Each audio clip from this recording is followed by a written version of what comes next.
ඇති වෙන ලොකුම ප්‍රශ්නයක් තමයි මම දන්න අයගෙන් අහුවාම ගෑස්ට්‍රික් කියන්නේ. ඉතින් මගේ channel එකට ආදරෙන් පිළිගන්නවා. ඉතින් මේක මගේ පළවෙනි බබා නිසා පළවෙනි අත්දැකීම.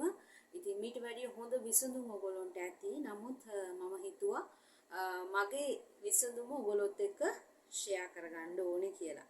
ඉතින් ඇත්තටම මාස 3ක් යනකම් මට එහෙම කන්න බොන්න බෑ, කෑවොත් වමන යනවා, වතුර බොන්න බෑ. මට ඒ වගේ තත්ත්වයක් තමයි තිබ්බේ මාස 3ක් යනකම්. මාස 3 පහ වුණාමත් ඒක එකපාරම නැවතුනේ. සමහර අය කියන මාස 3 ඉවර වෙච්ච ගමන් ඒක හරියනවා කියලා. මට නම් එහෙම වුණේ නැහැ. ඒක චුට්ට තමයි හරි ගියේ. ඉතින් විශේෂයෙන් ඊට පස්සේ මාස 3න් පස්සේ මට ගෑස්ට්‍රික් තත්ත්වය තිබ්බා. කොහොමද මම වතුර බොන්න කැමති වුණේ නෑ. වතුර බොන්නම බෑ. ඉතින් ඒ වුණාට මට ඒක තේරුන්නේ නැහැ. ගෑස්ට්‍රික් වැඩි වෙන්නේ මේ වතුර බොන්න බැරි නිසායි කියලා. දියර ಜಾති බිව්වෙත් නෑ මං ගොඩක්. කන්න බොන්න බැරුව තමයි හිටියේ. මොකද වමනේ යන්නෙත් නැහැ. ඒ වගේ තත්ත්වයක්. වමනේ යන්න වගේ තියෙනවා. ඒ වගේ අමාරු තත්ත්වයක හිටපු නිසා මම කැමට බීමට වැඩි උනන්දුවක් දැක්ුවේ නැහැ. නමුත් ඉතින් පස්සේ පොඩි දැන් කණ්ඩ ආසයි කාලා ඊට පස්සේ වම්මනේ දානවා. මාස 3 පස්සේ පොඩි ඕක පටන් ගත්තා. ඊට පස්සේ වතුර බොන්න බැරි ප්‍රශ්නෙට මට ක්ලිනික් එකකින් ගෝයා හරියට වතුර බොන්නේ නැහැ. මෙහෙම බෑ කියලා කිව්වා. ඉතින් පස්සේ මගේ යාළුවෙක් කිව්වා එයා බිව්වේ බෝතල් කරපු වතුර කියලා. ඉතින් ඒක හොඳ විසඳුමක් වුණා ඇත්තටම මට. ඉතින් උණු කරලා නිවලා වතුර බිව්වත් වැඩක් නැහැ. ටැප් එකේ වතුර බොන්නත් බෑ. ඒ නිසා බෝතල් වතුර මම ගෙනල්ලා බිව්වා. බිව්වට ඒකත් බොන්න බෑ. ගොඩක් බොන්න බෑ. ඉතින් මගේ ගෑස්ට්‍රික් තත්ත්වය ටිකක් වැඩි වෙනවා. ඉතින් වැඩි අපි බෙහෙත් ගන්නත් බයයිනේ මේ කාලෙදී. ඒ නිසා මොනවද කළේ?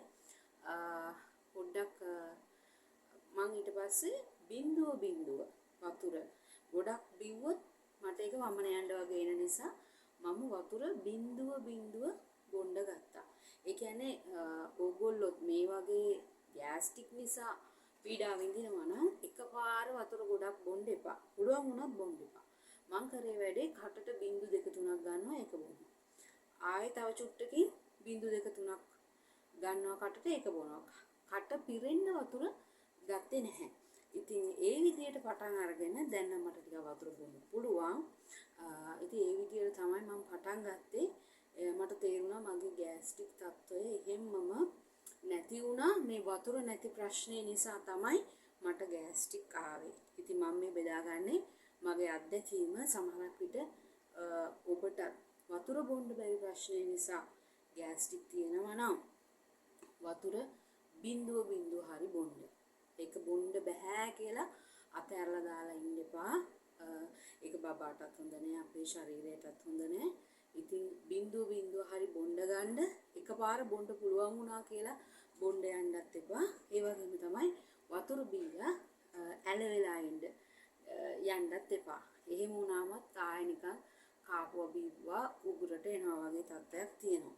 ඉතින් චුට්ටක් ඇවිද ඉන්න වතුර ටිකක් බොන්න පොඩ්ඩක් ඇවිදින්න. ඒ වගේ කොහොම හරි ඔයගොල්ලෝගේ වතුර බොන ප්‍රමාණය වැඩි කරගන්න ඒක ගොඩක් වැදගත් කියලා වෛද්‍යවරු කියනවා.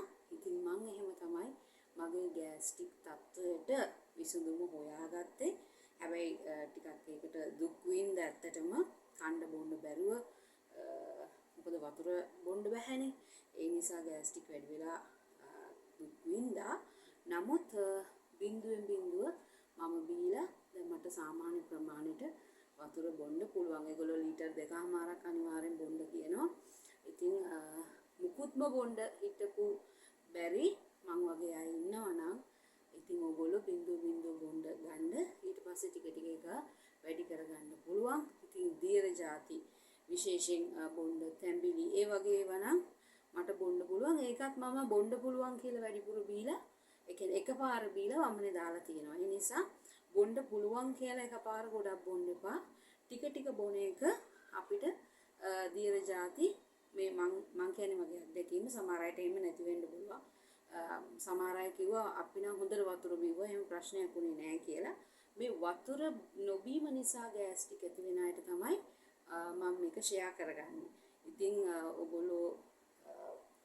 ඔයගොල්ලන්ට නිතරම දියර ಜಾති බියවම වමනේ යනවා වගේ නම් ඒක බොන්න පුළුවන් දෙයක් වුණත් ටික ටික බොන්න වතුර බින්දුව බින්දුව හරි බොන්න ඒක විශාල ප්‍රතිලාභයක් අපේ ශරීරයට අපේ දරුවට. ඉතින් මේක ගැන අදහසක් ඔයගොල්ලෝ කමෙන්ට් කරන්න.